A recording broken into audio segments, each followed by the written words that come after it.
근데 제가 알기로는 또 송강호 배우는 그렇게 잘 안 드시는 걸로. 아, 원래 어떻게 드셨으려나요? 그 영화 비하인드에서는? 요즘은 워낙 세트에서 만드는 음식들이 퀄리티도 너무 좋고 결국은 배우들이 맛있게 먹었을 때 그 찐 표정들이 나온다는 걸 알기 때문에 이 차려지는 메뉴를 고르시는 분도 있다고 들었는데 특히 감독들 같은 경우는 스토리의 핵심을 겉면에 잘 드러내려고 하지 않거든요. 그런 건 조금 촌스러운 거죠. 만약에 발견하는 사람이 있다면 충분히 즐겨라. 그래서 이렇게 하나하나 음식에 담긴 의미들 같은 걸 찾아보는 것도 꽤나 즐겁게 영화를 감상하는 방법이기도 하죠.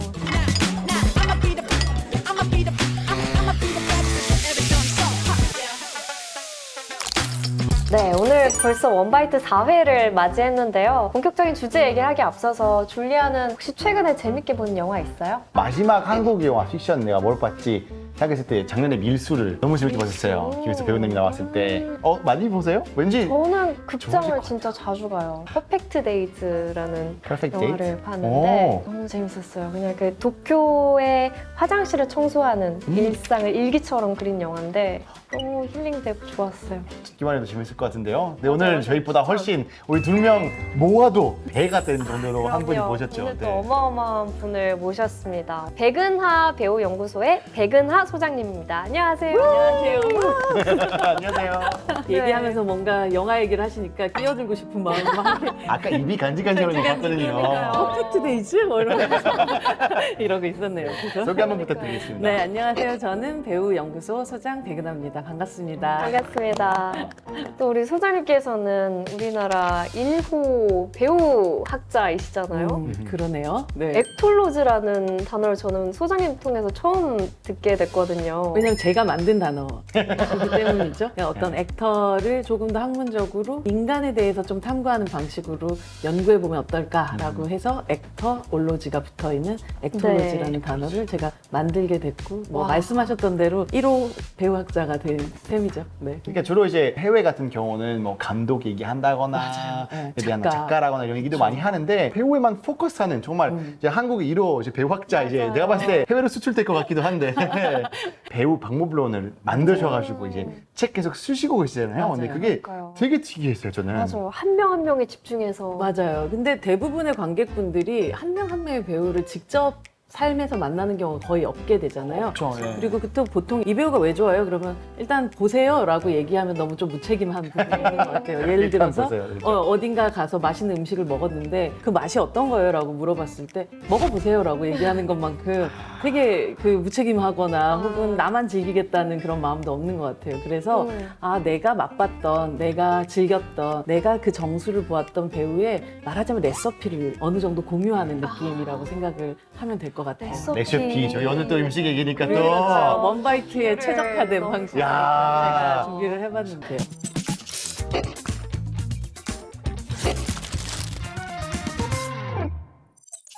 많은 영화가 이제 사람 사는 얘기를 담고 있다 보니까 빼놓을 수 없는 장면 중에 하나가 먹방인 것 같아요. 먹는 장면. 특히 우리나라 먹방은 정말 전 세계적으로 유명하잖아요. 중요한 순간에도 뭔가 먹고 있는 그런 장면이 많은 것 같은데 최근에는 뭐 임지연 배우님의 짜장면 먹방이 맞아요. 화제가 되기도 했었고 네. 먹방계 하면 뭐 원조 하정우 배우님도 있고 해외에서는 먹방을 관객분들이 되게 좋아하나요? 진짜 이게 차이가 있어요. 제가 다른 방송하고 있는 것 때문에 이탈리아에서 촬영한 적이 있어요. 그래서 이제 그 현지 감독님 한 명 섭외했거든요. 그래가지고 당연히 이제 이탈리아 갔으니까 꼭 사람들 먹을 때 잘 찍어라. 그랬는데 감독님 이해를 못 하시는 거예요. 아니 먹는 것은 왜 찍어? 사람들 안 보고 싶을 것 같다. 왜냐면 이제 이탈리아 레스토랑 이런 거 보면 음식 나오는 거 있지만 먹는 것까지 잘 안 찍는 것 같아요. 그래 그럼 설득시키니까 찍어줄게. 안내 보낼 거라고 한 거였어요. 내가 딱 말했죠. 그거만 내보낼 걸? 근데 진짜 편집되는 거 보니까 한국 방송에서 반 이상 먹는 거, 사람들이 맛있게 먹는 거. 한국 잘 아는 줄리안. 네. 제가 봤을 때 한국 영화에서 그 캐주얼하게 먹고 있는 모습 그리고 먹다 말고 뭐 얘기하는 모습들이 더 많이 등장하는 것 같아요. 소장님께서는 영화 속에서 그런 음식 먹방이 어떤 의미를 가진다고 생각하세요? 사실 한국에서는 음식이 단순히 그냥 뭐 배를 채우는 것이라거나 혹은 공간에 보여주는 것 이상으로 관계를 많이 보여주는 데 있어서 많이 맞아요. 쓰는 것 같아요. 어떤 음식을 함께 먹느냐, 그리고 그걸 어디서 먹느냐, 뭐 이런 것도 되게 중요하잖아요. 특히나 뭐 편의점 앞에서 그렇게 가서 앉아서 함께 라면을 같이 먹고 있다거나 거기에 뭐 초여름에 맥주를 하나 같이 탁 따서 이렇게 먹고 있다거나 이것만이 주는 건 그냥 단순히 여기서 라면을 먹는다, 맥주를 먹는다와는 되게 다른 의미를 만들어내는 것 같아요. 그 영화 속에 그런 장면이 나올 때 이건 말하자면 우리가 힘들었을 때 함께한 우정 같은 그렇죠. 그런 어떤 의미를 내포하게 되는 것 같거든요. 그래서 한국의 뭐 다른 나라 영화들도 저는 마찬가지라고 생각하지만 어떤 음식을 먹는 것은 그냥 그 음식의 메뉴에 그치는 것이 아니라 그 네. 메뉴를 함께하고 있는 뭐 시간과 공간 혹은 뭐 역사적인 순간들 같은 것들도 다 의미를 가지면서 우린 좀 더 받아들이는 편이 더 많은 것 같고 그리고 사람들이 먹는 걸 보는 걸 정말 좋아하는 것 같아요. 아까 하정우 씨 얘기도 했지만 하정우 씨가 영화 속에서 먹는 그 음식들이란 것들이 특별히 뭐 미슐랭 뭐 3스타 뭐 이런 데 들어가서 뭘 먹지 않거든요. 네, 김 맞아요. 먹고 감자 먹고 대파 먹고 뭐 그런 거예요. 역시 이런 어떤 식문화를 정말 제대로 우리 흔히 도락이라고 하는 식도락을 즐길 줄 아는 그 민족들이 어떤 상태에서 어떤 식으로 음식을 먹는가를 너무너무 보고 싶어하는 민족인 것 같아요. 그러니 영화 속에서 그게 나오면 그렇게 좋아하죠. 저 소장님의 관점이 또 궁금한데 이 영화 속에 나오는 음식이 큰 의미를 가지고 있는 작품 뭐가 제일 먼저 떠오르세요? 2022년도 개봉했었던 헤어질 결심이라는 작품이 있죠. 네네네. 그 작품 좋아하시는 분들 굉장히 많으실 텐데 그쵸, 유명하죠. 정말 잊을 수 없는 장면이 장혜준이라는 형사를 연기하는 박해일 씨와 송설애라는 피의자를 연기하는 탕웨이 씨가 함께 취조실에 앉아서 밥을 먹는 장면이 나와요. 스시요? 맞아요.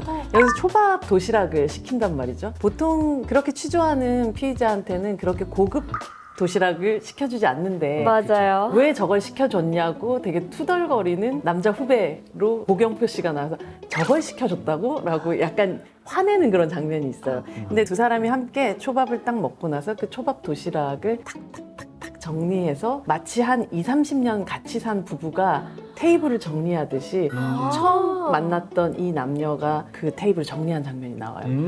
그 순간 뭔가 두 사람 사이에 무언가가 통하는 게 있구나. 그 순간 이미 다른 것 다 필요 없이 두 사람은 서로 오랫동안 기다려왔던 서로의 짝이라는 걸 느끼게 만들어준 그런 장면이었던 것 같아요. 이 영화는 1부와 2부로 나눠져 있는데 붕괴라는 어떤 지점을 지난 이후에 다시금 만나게 되는 취조실에서는 되게 초라한 핫도그 같은 거예요.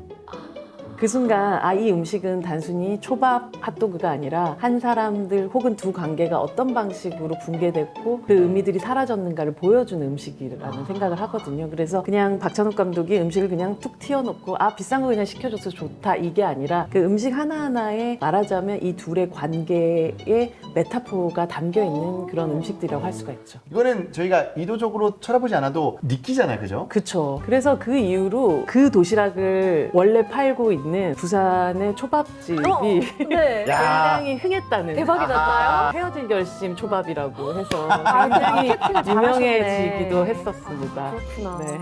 좀 더 다른 작품 얘기를 해보면 네. 실화를 배경으로 했던 영화 중에 변호인이라는 영화 있잖아요. 네. 우리 송강호 씨가 돼지국밥 먹는 맞아요. 장면이 진짜 자주 나오잖아요. 맞아요. 그것도 혹시 이유가 있나요? 사실 이 돼지국밥이라는 것만큼 흔히 말해서 일반적으로 사람들이 자주 먹고 쉽게 먹고 저도 국밥 자주 네, 먹거든요. 특히 뭐 아저씨들 하면 또 국밥 많이 먹는다 뭐 이렇게 얘기도 하기도 하지만 이 영화 속에서 나오는 이 변호인이라는 사람은 처음에는 그냥 뭐 자기 인생에서 변호사가 돼서 이 일을 하는 게 그냥 직업 이상의 큰 의미를 별로 두지를 않아요. 그 국밥집 아들이 겪게 되는 고초를 눈앞에 목격을 하고 그 국밥집 사장님께서 우리 아들을 구해달라고 얘기하는 순간 어마어마한 대의가 아니라 정말 내 주변에 있는 이웃을 한 명 살리겠다라는 마음으로 그 친구, 그 청년의 변호를 하게 되면서 변호인이 되어가는 과정을 담고 있거든요. 국밥을 네 개로 두 사람이 연결된 연결이 된 거네요. 거죠. 그러면서 동시에 어쩌면 국밥이라는 것이 이 사람이 가지고 있는 기본에 대한 이야기이기도 했던 거예요. 그래서 영화 속에서 정말 명장면이라고 얘기하는 송강호 배우가 국가와 인권에 대해서 이야기하는 그 장면이 있어요. 네네네. 그게 결국은 국민이 중심이고 사람이 중심이다. 사람 한 명을 살리는 것이 이 국가의 가장 기본이다라는 것을 정말 설파하는 그런 장면이 나와요. 그래서 영화의 제목이 변호사가 아니라 변호인인 거예요. 그래서 그 한 사람을 따뜻하게 데워주는 그 돼지국밥 한 그릇이 주는 의미로 돌아가자. 그 기본을 알자라는 것을 담고 있는 이야기가 그 돼지국밥 안에 담겨 있다고 할 수가 저 있죠. 정말 누구나 다 편하게 먹고 막 가격대도 큰 부담 없는 일상과 함께 매일매일 우리에게 맞아요. 조금 위로해주고 있는 음식 맞아요. 같은 느낌이잖아요. 정말 소울푸드, 막 약간 컴포트 맞아요, 푸드 이런 맞아요. 느낌이 있으니까 소울푸드. 와 거기서 또 그 영화까지 의미를 둘 수 있을 줄은 몰랐네요. 그러니까요. 그쵸. 그래서 예전에는 이 돼지국밥이 순대국밥에 약간 가려져 있었던 느낌인데 이 영화 덕분에 또 부산을 대표하는 음식으로 더 자리 잡은 느낌이 있다고 하더라고요. 근데 제가 알기로는 또 송강호 배우는 그렇게 돼지국밥을 잘 안 드시는 걸로. 아 원래 어떻게 드셨으려나요? 그 영화 비하인드에서는? 아 그냥 일단은 먹긴 하지만 그걸 즐겨 드시는 분은 아니시라고. 이것도 소장님이시기 때문에 알 수 그러니까. 있었던 재밌는 비하인드네요. 네. 한국에서 또 이제 진짜 많이 외국인들 많이 오잖아요. 그쵸. 근데 이제 아무래도 뭐 한국 역사라거나 뭐 한국에서 영화 뭐 다양한 콘텐츠 중에서 많이 배우게 되는데 역사적인 인물 가장 누구 알고 있어요? 그러면 주로 막 세종대왕, 이순신 장군 주로 이 두 분이 가장 많이 꼽히는데 네. 사실 뭐 대한민국의 관객들이라면 지난 10여 년 동안 새 작품을 통해 가지고 한 인물을 계속 만나왔었던 그쵸, 경험을 하셨을 거예요. 명량, 한산, 노량. 그러니까 이순신 장군의 대표적인 전투를 중심으로 이순신 장군의 인간적으로서 그때그때의 상황들을 조금 다른 배우를 통해 가지고 펼쳐낸 그런 이순신 삼부작이라고 하죠. 부가 영상 형태로 스페셜 영상으로 풀린 장면이 있었어요. 그 장면에서 보면 이순신 장군님에게 어머니 초계변 씨가 밥상을 차려주는 장면이 있는데 거기에 이제 국밥이 있고 그리고 이렇게 그냥 찬들이 이렇게 나눠져 있는 그런 조그마한 밥상인데 정말 이순신 장군이 어딜 가서도 큰 소리도 잘 안 내는 그냥 발포하라 이런 때 말고는 큰 소리도 안 내는 그런 사람인데 그 국밥을 정말 소리를 후적후적 내면서 막 엄청 맛있게 먹는 그 뒷모습부터가 시작되는 그 장면이거든요. 어머님이 차려주신 어머님이 그 밥이니까. 차려주신 밥상. 근데 사실 우리에게 성웅이고 너무 위대하신 장군님이고 역사의 인물이지만 누구에게는 아들이잖아요. 그렇죠. 네. 아이였을 때도 있을 아이였을 때도 있었을 테고 큰 일을 하러 나가는 순간 가장 따뜻하고 맛있는 밥을 차려주고 싶은 자식이었을 텐데 그 자식에 대한 마음이 그 작은 밥상 안에 꼭꼭 담겨 있는 것 같다는 생각을 하면서 뭐 화려할 것도 없는 그런 밥상인데 너무너무 그 밥상이 저는 기억에 많이 남는 것 같아요.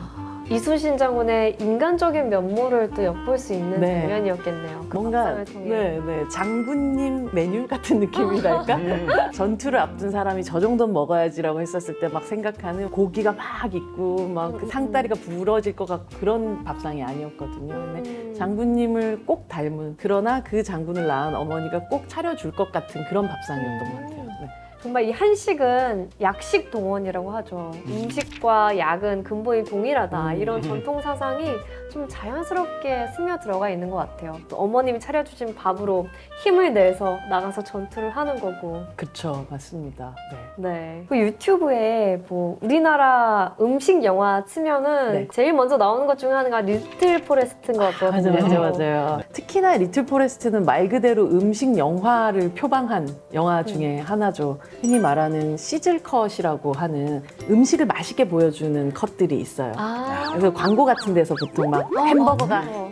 이렇게 음식, 하는 음식 그런 예능에 나올 아, 예, 법한. 맞아요. 굉장히 더 아름답게 잡아주는 컷들이 시즐컷이라고 하는데 그런 게 굉장히 이 영화 속에서는 꽃이 척척척 뿌려져 있는 파스타라든지 뭐 이런 것들이 이렇게 화려한 어떤 시즐컷을 많이 볼 수 있는 영화기도 하지만 저는 이 영화 속에서 나왔었던 많은 음식들 중에서 오히려 굉장히 소박하고 단순한 그 음식이 계속 기억이 나요. 김태리 씨가 연기하는 이 혜원이라는 인물이 서울에서의 생활에서 막 지쳐가지고 어릴 때 엄마하고 살았었던 그 동네로 돌아와가지고 네. 집에 아무것도 먹을 게 없는 거예요. 그냥 마당에서 슥슥슥슥 해서 배추 한 포기를 이렇게 꺼내서 배추국을 끓여서 먹는 그런 장면이 나오는데 그때 이 몸이 싹 녹는 것 같은 느낌을 저도 받게 됐었거든요. 한겨울에. 네. 그 전에 서울에서 혼자 아르바이트 하면서 계속해서 편의점에서 말 그대로 뭐 삼각김밥 맛있긴 하지만 그 삼각김밥으로 말 그대로 음식을 먹는다가 아니라 그냥 끼니를 때우는 방식으로 음식을 대했던 이 친구가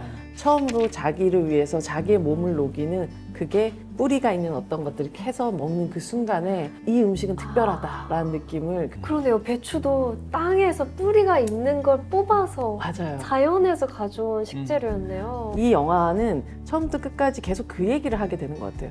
우린 모두 사실 뿌리가 있는 사람들이라는 아, 뿌리를 찾아가는 어떤 과정들인 것 같아요. 어마어마한 뭐 천년된 나무 둥치가 아니더라도 작은 뿌리라도 나는 어딘가에 그 뿌리가 있는 사람이야라는 걸, 그래서 그 뿌리를 가지고 그냥 얕게라도 정착하는 어떤 삶을 살아가는 것들, 그 삶에 대해서 얘기하는 그런 영화여서 저는 그 장면이 되게 사소하게 지나가는 첫 장면이긴 하지만 되게 의미 있게 다가왔던 것 같아요.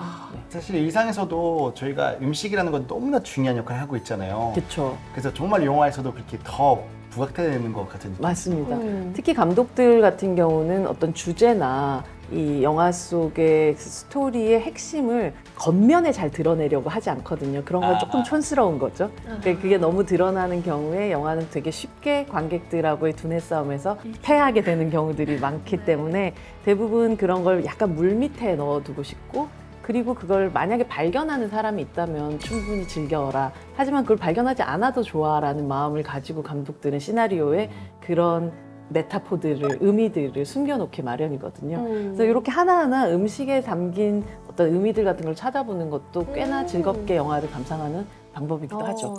근데 이 음식을 준비하는 과정도 만만치 않을 것 같은데 맞아요. 먹는 장면 찍기 전에 배우분들이 하는 준비 같은 게 있나요? 사실 뭐 드라마에는 예전에 되게 오래된 저주 같은 게, 드라마 세트장에서 음식 많이 먹으면 되게 재수가 없다, 그런 소문이 있었다고 아, 그래요? 그런 게 하더라고요. 있어요? 그래서 사람들이 거기서 이제 배를 너무 많이 채우니까 많이 먹지 말라는 뜻으로 그냥 했다고는 그런 소문도 있고, 요즘은 워낙 세트에서 만드는 음식들이 퀄리티도 너무 좋고, 맞아요. 또 그리고 결국은 배우들이 맛있게 먹었을 때 그 찐 표정들이 나온다는 걸 알기 맞아요. 때문에 더욱더 맛있게 먹을 수 있도록 되게 노력을 하고, 거기서 진짜 식사를 하시는 분들도 되게 많다고 들었어요. 이 차려지는 메뉴를 고르시는 분도 있다고 들었는데 좋아하는 어떤 반찬이 있다 뭐 이런 거를 네. 미리 기뜸해주고 뭐 이런 경우들이 있다고 들었어요. 왜냐면 요새는 진짜 그 되게 맛있게 먹는 장면 하나만 잘 뽑아도 그쵸. 그 그게 영화 흥에 큰 도움 되잖아요. 짤로 계속 돌잖아요. 맞아요. 그 관상에서 보면, 그러니까 조성석 배우와 송강호 배우가 닭백숙을 먹는 장면이 있는데, 그 약간 그 닭백숙이 기본적으로 국물도 살짝 있으면서 되게 살짝 개걸스럽게 먹으면 정말 개걸스럽게 먹을 수 있는 그런 음식 중에 하나잖아요. 근데 그렇죠, 그 그렇죠. 모든 것들을 다 담아가지고 두 사람의 관계를 막 보여주면서 그 중간에 또 뭐 약간의 폭력들도 서로 가해지면서 나오는 그 장면이 전 너무 기억에 많이 남는 것 같아요. 혹시 정말로 현실에서도 와, 이 배우는 정말로 음식을 맛있게 먹는다라고 하는 배우 같은 거 있으세요? 있죠. 안재홍 배우입니다. 오. 우리 또 응답하라의 정봉이 역할로 또 많은 분들이 사랑하셨고, 안재홍 배우가 무언가를 먹는 장면 여러분 다시 기억하신다면 정말 맛있게 먹어요. 근데 이 배우 자체도 굉장한 미식가. 아, 원래도. 네. 먹는 걸 그래서 좋아하시죠. 뭐 재용 씨 어디세요? 뭐 요즘에 뭐가 제철이라서 아, 항상 어디 뭐 찾으러 가고. 그 제철 음식을 먹으러 어딘가 지방에 가서 와. 그것만 먹고 오는 경우들도 있고, 지방 촬영이 있어서가 아니라 그걸 먹으러 가는 경우들도 있고요. 그냥 앞에서 재용 씨가 뭔가를 먹는 것만 보고 있어도 아름다워요. 아름답다. 먹는 장면이 아름답다. 뭐? 벽 보고 이렇게 보게 되는 건가요? 네네네. 그래서 막참 저렇게 오물오물 맛있게 되게 복스럽게, 그리고 진짜 지금 먹고 있는 저 모든 것들이 몸속에서 되게 긍정적인 반응을 만들어내고 있구나 한 느낌이 들 만큼 되게 아름답게 먹어요. 오늘 저희가 이제 영화 속 음식 얘기를 나누면서 정말 많은 식재료와 음식 얘기를 했는데 혹시 오늘 촬영 끝나고 먹고 싶은 음식 있나요? 아, 수프. 진짜 여름이든 겨울이든 진짜 맛있거든요. 근데 그 중에 되게 특이하게 세기풀로 숲 만드는 게 있어요. 세기풀요? 아시죠? 그 만지면 따가운 거. 네. 그 세기풀 수프가 너무 맛있는데 한국에서 한 번도 못 먹으니까 이게 그렇구나. 좀 있으면 제가 가게 되는데 꼭 엄마한테 해달라고 하려고. 아, 수프를 좋아하시니까 최근에 개봉한 영화 중에도 프렌치 수프 수프. 있잖아요. 아, 네. 그 영화도 한번 보면서 또 프렌치 수프 하나 먹어야겠네요. 아, 프렌치 수프는 뭐 처음부터 끝까지 음식의 향연입니다. 정말. 음식과 남녀와 그들이 음식으로 매개로, 말하자면 이 관계는 부부도 아니고 잠깐만요. 저 그거 보러 갈 거라서. 아, 그런가요? 그러니까요. 이 사람들의 참 미묘한 사랑 안에서 익어가는 서로가 함께 만들어간 음식에 대한 네. 이야기도 담겨 있어요. 음식의 재료를 키우고 그걸 손질하는 과정부터 요리해내는 그 모든 레시피까지도 다 나와 있거든요. 그래서 영화를 보면 정말 음식이 사실은 흔히 말해서 예술이다 이런 표현을 쓰잖아요. 네, 그쵸. 근데 정말 음식이 예술로서의 음식으로 그 한 그릇 한 그릇들이 만들어져가는 과정들을 볼 수가 있어요. 아마 보시면 특히나 또 프렌치 음식들이 많이 나오기 때문에 굉장히 익숙한 음식들 많이 나올 것 같아요. 네, 음식 많이 나는 영화 보기 좀 힘든 게 끝날 때 너무 배고파서 맞아요. 저녁 시간에 영화가 끝나는 그런 회차를 선택을 하시는 게 현명한 방법일 것 같아요. 방금 진짜 좋은 팁이었던 것 같아요. 네, 음식 나온 영화 볼 거면 네네. 회차 딱 끝나고 밥 먹으러 갔을 맞아요. 때 위산이 너무 가다되면 안 되기 때문에 그 전에 바로 음식을 먹을 수 있는 회차를 선택을 하셔서 영화 극장 가시면 좋을 것 같습니다. 정말 소장님 덕분에 앞으로는 영화를 볼 때 음식과 먹방이 나오는 장면을 절대 그냥 지나치지 않을 것 같아요. 꼭 저게 무슨 의미가 있을까? 분명히 분석하면서. 안에 뭔가 팁이 있어. 맞아. 이 영화에 대한 스토리에 담겨져 있는 게 있다. 뭔가 복선이 있을 거야. 맞지. 뭐였을까? 이럴 거 하고 보게 될 것 같아요. 네. 네, 오늘 재밌는 얘기 함께 나눠주셔서 정말 감사드리고요. 원바이트는 다음 시간에 또 알찬 이야기 들고 찾아오겠습니다. 감사합니다. 감사합니다.